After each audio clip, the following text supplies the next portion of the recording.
মাঘের কনকনে শীত, চারদিকে ঘন কুয়াশায় ঢেকে গেছে। মাঝারি মৃদু হাওয়া বইছে। রুবেলের বিছানায় শুয়ে শুধু এপাশ ওপাশ করছে আর ভাবছে, এত শীতের মধ্যে উঠে কি করবে। থাক, উঠবো না। হঠাৎ মনে পড়ল মিনতির কথা। অনেক দিন হয়ে গেল মিনতি আসে না। মিনতি কি আর আমায় ভুলে গেছে? আমার কথা মনে পড়ে না? আমাকেও দেখতে মন চায় না? নাকি শহরে গিয়ে মিনতি আমাকে ভুলে গেছে? এমন সময় রুবেলের মা হঠাৎ ডাকলো, রুবেল উঠ, দেখ কটা বাজে, তুই এখনও শুয়ে আছিস? সারা রাত জেগে কী সব ছাইপাশ লিখিস আর সারাদিন ঘুম পাড়িস। আবার বলে কি না, মা দেখো, একদিন আমি অনেক বড় লেখক হব। তুই লেখক হবি তা বাড়ি থাকিস কেন? যা ঢাকা গিয়ে লেখক হ, একটা চাকরি কর, আমাকে একটু শান্তি দে। আর কতদিন বাবার হোটেলে খাবি? লেখাপড়া তো করলি না, ছোট ভাইয়ের কথা একটাবার চিন্তা কর। মায়ের কোনো কথাই রুবেল কান দিল না। এতদিনই মা একটা কথাই বলে। এসব কথা শুনতে শুনতে রুবেলের কান ছানাপালা হয়ে গেছে। রুবেল একটু জানালাটা খুললো, দেখলো বাহিরের পাশে অনেকেই খড় জ্বালিয়ে আগুন পোহাচ্ছে। দু একজন রাখাল গরু নিয়ে মাঠে যাচ্ছে। পাখিরা কিচিরমিচির শুরু করছে, যথাপি প্রতিদিনের চেয়ে একটু কম, কারণ প্রতিদিনের চেয়ে কুয়াশা আজ একটু বেশি।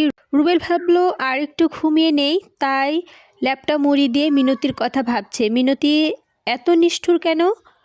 এতদিন আমাকে না দেখে কি করে থাকতে পারে? নাকি সত্যি আমাকে ভুলে গেল? রুবেলের মা জোরে জোরে চিৎকার করে উঠল, তুই এখনও উঠিস নাই?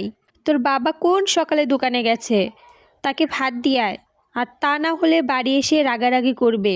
তোর মতো এত অলস সন্তান যে সংসারে থাকবে, সেই সংসারে কোনোদিনও সুখ শান্তি পাবে না। এত সকালে মার বকবক শুনতে রুবেলের একটু ভালো লাগলো না। তাই উঠে মেছা কাটা নিয়ে কাশবনের দিকে ছুটে গেল। কাশবনে একটা পাশে মিনতির নানার বাড়ি। বাড়ির উপর দিয়ে যেতেই রুবেলের বুকটা নাড়া দিয়ে উঠল। এই বুঝি মিনতি এলো। এখনই মনে হয় বাড়ি থেকে বের হবে। মিনতির সমস্ত স্মৃতি যেন জড়িয়ে আছে সারা বাড়ি জুড়ে।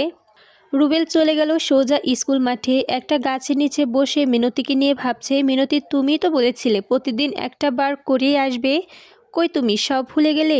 জানি মিনতি, জানি। যদি কোনো দিন মনে পড়ে এই পাগল প্রেমিকের কথা, সেই দিন তোমাকে কেউ আটকে রাখতে পারবে না, কেউ পারবে না। এমন সময় পেছন থেকে রুবেলের চোখটা ধরলো। রুবেল বলল, হিটন। আবারও বলল, হিটন। তাও চোখ ছাড়ছে না। রুবেল এবার জোরে বলল, হিটন। পেছন থেকে মিনতি খিলখিল করে হেসে উঠল, বোকা কোথাকার, ছেলে না মেয়ে তাও বলতে পারো না? রুবেল আসলেই বোকা সেজে গেল, তবুও বলল, কেমন আছো মিনতি? আর কখন এলে তুমি? আমি ভালো আছি, আর একটু আগে এসেছি। তুমি কেমন আছো রুবেল? আমি ভালো নেই, তোমাকে ছাড়া কি করে ভালো থাকি? এখানে একা একা বসে কি ভাবছো? ভাবছি তোমাকে নিয়ে। তোমাকে নিয়ে? আমাকে নিয়ে কি ভাবছো? ভাবছি তুমি যখন শহরে গ্রামে আসো তখন আমার খুব আনন্দ লাগে, মজা লাগে, খেলা করতে ইচ্ছা হয়, গল্প করতে ইচ্ছা হয়, যাকে বলা যায় ঈদের চাঁদ দেখার মতো আনন্দ। আসলে রুবেল, তুমি ঠিকই বলেছো, আমার কাছেও ঠিক এমনই মনে হয়। শহরে একটা ছোট্ট বাসা, যেখানে যেখানে খেলাধুলা করার কোনো জায়গা নেই, খাঁচার মতো, খাঁচায় বন্দি পাখির মতো যেরকম থাকে ঠিক সেরকমই মনে হয়। অথচ গ্রামে কত সুন্দর সবুজ গাছপালা, পাখির গান, রাখালের গরু পাল, সারা মাঠ ফসল আর ফসল, কত মানুষজন কত সহজ সরল, ভাবতেই ভালো লাগে। তাই তো বারবার ছুটে আসতে ইচ্ছা হয় শহর ছেড়ে গ্রামে। তুমি সত্যি বলছো মিনতি?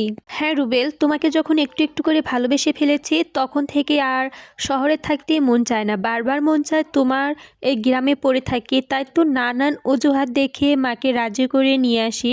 কীরকম অজুহাত মিনতি? এবার আমি কানের ঝুমকা ইচ্ছে করে ভেঙে ফেলেছি। মাকে বলেছি নানার বাড়িতে কর্মকারের দোকানে সারাতে হবে। কান্না শুরু করেছি, তবে মা নিয়ে এলো। তোমার কথা শুনে আমার খুবই ভালো লাগছে মিনতি। আজ মনে হচ্ছে পৃথিবীর বুকে তুমি শ্রেষ্ঠ প্রেমিকা। তোমাকে ভালোবেসে আমার জীবন সার্থক হয়েছে, ধন্য হয়েছে আমি। হে বিধাতা, তোমার কাছে আমার প্রার্থনা, তুমি যদি কোনো ছেলের বুকে ভালোবাসা দাও তাহলে মিনতির মতো একটা করে মানুষ দিও। তুমি আমাকে এত ভালোবাসো রুবেল? হ্যাঁ মিনতি, আমি তোমাকে কত ভালোবাসি তা একমাত্র আল্লাহ ছাড়া কেউ জানে না।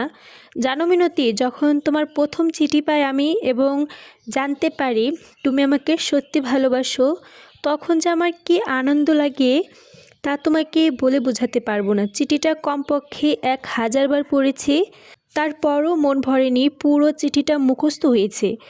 তারপরও পড়েছি এবং চিৎকার করে বলেছি, হে আকাশ, হে বাতাস, হে নদী, হে গাছপালা, তোমরা সবাই শোনো, মিনতি আমাকে ভালোবাসে, মিনতি আমাকে ভালোবাসে। সেদিন আমার মনে হয়েছিল সমস্ত পৃথিবী আমি জয় করেছি। সত্যি মিনতি, তুমি যদি কোনো দিন আমার জীবন থেকে হারিয়ে যাও তাহলে এই তোমার মাথায় হাত দিয়ে বলছি, আমি আমার জীবন শেষ করে দেব। এটা আমার ওয়াদা।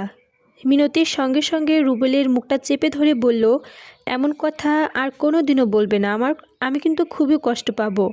ঠিক আছে মিনতি, তুমি যাতে কষ্ট পাও সেরকম কথা বা কাজ আমি কোনো দিনও করবো না। সত্যি বলছো রুবেল? হ্যাঁ, সত্যি সত্যি, 3 সত্যি। এবার দুজনেই হেসে উঠল।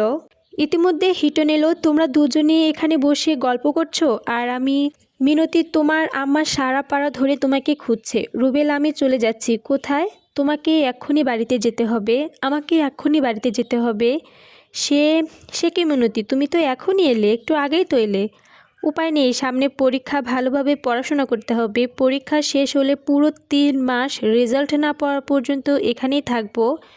মিনতি চলে যাওয়ার কথা শুনে রুবেলের মনটা খুবই কষ্ট পেল এবং বিড়বিড় করে বলতে লাগলো, দিনগুলো কাটছিল, সুখে দুঃখে ভরা ছিল। এ সময় তুমি কেন এলে? যদি এলে তবে কেন ফিরে চলে যাবে? মিনতি বলল বিড়বিড় করে, কি বলছো রুবেল? একটা গান? বাহ বাহ, তুমি তো আবার সারাক্ষণ গান আর গান নিয়ে থাকো। একা একা গান লেখো আর সুর করো। হ্যাঁ মিনতি, আমার একটা অনেক বড় আশা আছে, আমি একদিন অনেক বড় গীতিকার ও সুরকার হব। মিনতি বলল, আমি সারাক্ষণ দোয়া করি তুমি যেন অনেক বড় গীতিকার এবং সুরকার হও। এই বলে মিনতি চলে গেল।